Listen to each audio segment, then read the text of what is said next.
பாடம் 16. ஈசாக்குடன் தேவன் உடன்படிக்கை. கேராரூர். ஆதியாகமம் 26ஆம் அதிகாரத்தின் வசனங்களின் சுருக்கங்கள்.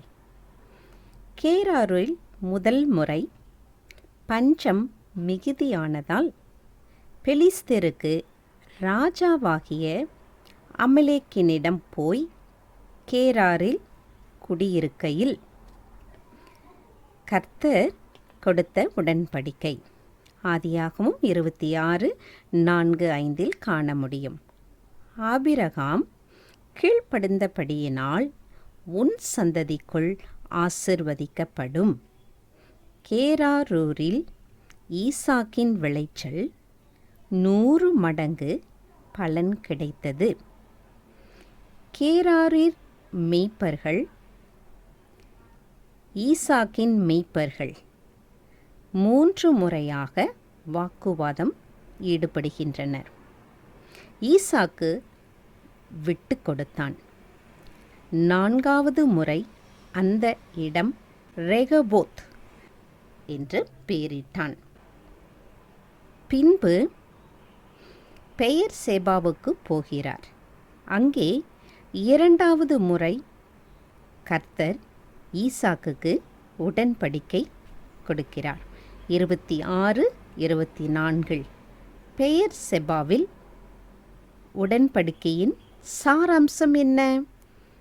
என் கற்பனைகளுக்கும் சொல்லுக்கும் கீழ்ப்படி, என் கட்டளைகளையும் கற்பனைகளையும் கைக்கொண்டு அதன்படி நடந்து கொள். அப்பொழுது உன்னையும் உனக்குள் பூமியின் சந்ததியும் ஆசிர்வதிக்கப்படும். ஈசாக்கின் முதிர் வயதில் மூத்த மகன் ஏசாவை ஆசிர்வதிக்க விரும்புகிறார்.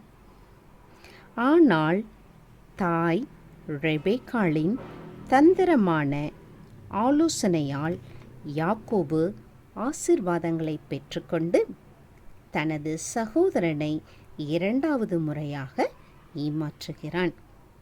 கடந்த பாடத்தில் யாக்கோபு தன் சகோதரனாகிய ஏசாவை சேஷ்டபுத்திர பாக்கியத்தின் நிமித்தம் ஏமாற்றுகிறான். யாக்கோபு தன் சகோதரனிடத்தில் சேஷ்டபுத்திர பாக்கியத்தை பெற்றுக்கொள்கிறான், ஏமாற்றி பெற்றுக்கொள்கிறான். அது கடந்த பாடத்தில் நாம் கற்றுக்கொண்டோம். இந்த பாடத்தில் 2வது முறையாக தன் தாயின் ஆலோசனையின்படி தன் சகோதரனை ஏமாற்றுகிறான். யாக்கோபு என்றால் எத்தன் என்று பொருள்படும். எத்தன் என்றால் ஏமாற்றுபவன். யாக்கோபு ஈசாக்கிடம் பெற்ற ஆசீர்வாதங்கள் என்ன? சம்பத்துகளை ஆசீர்வதிப்பதும், ஜனங்கள் உன்னை சேவிப்பார், ஜாதிகள் உன்னை வணங்குவார், உன் சகோதரனுக்கு எஜமான் ஆவாய், உன்னை சபிப்பவர் சபிக்கப்படுவர், உன்னை ஆசீர்வதிக்கிறவர்களை ஆசீர்வதிப்பேன் என்று தன் மகனை ஆசீர்வதிக்கிறார். ஆதியாகமம் 28:13-14 யாக்கோபுடன் கர்த்தர் உடன்படிக்கை செய்கிறார். யாக்கோபு ஏசாவுக்கு பயந்து பெயர்சேபாவை விட்டு ஆரானுக்கு போகிற வழியில் அங்கே இரவில் தங்கி சொப்பனம் காண்கிறார். வானம் ஏணி, அதன் உச்சியில் தேவதூதர்கள் படியில் ஏறுவதும் இறங்குவதும் போன்ற ஒரு சொப்பனம் காண்கிறார். அதன் மேல் கர்த்தர் நின்று யாக்கோபுடன் உடன்படிக்கை செய்கிறார்.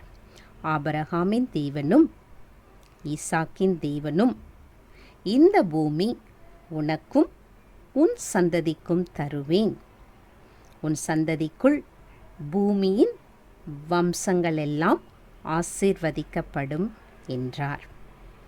ஆதியாகமம் 28:16-22 யாக்கோபு தேவனோடு பொருத்தனை பண்ணுகிறார். லூஸ் என்ற அந்த இடத்திற்கு பெத்தேல் என்று பெயரிட்டான்.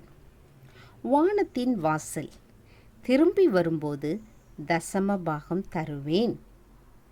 தலை வைத்து படுத்திருந்த கல், இந்த கல் தேவனுக்கு வீடாகும், ஆலயம் என்றான். இப்பாடத்தின் நாம் கற்றுக்கொள்வது என்ன? கர்த்தர் தமது வார்த்தையில் மாறாதவர். மனதில் பதிய வைக்க வேண்டிய மனப்பாட வசனம்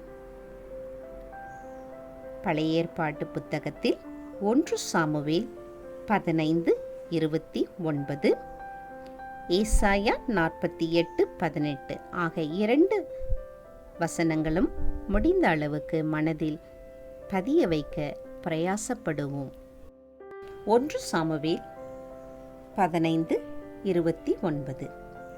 இஸ்ரவேலின் ஜெயபலமானவர் பொய் சொல்லுகிறதும் இல்லை, தாம் சொன்னதை பற்றி மனஸ்தாபப்படுகிறதும் இல்லை.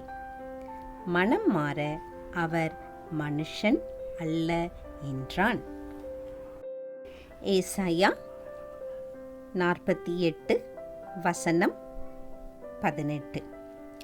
ஆ, என் கற்பனைகளை கவனித்தாயானால் நலமாயிருக்கும். அப்பொழுது உன் சமாதானம் நதியைப் போலும் உன் நீதி சமுத்திரத்தின் அலைகளைப் போலும் இருக்கும். எங்கள் அன்பின் விசாரிப்புகள் ஒவ்வொருவருக்கும் மிக்க நன்றி. மீண்டும் ஒரு புதிய பாடத்தில் நாம் சந்திப்போம்.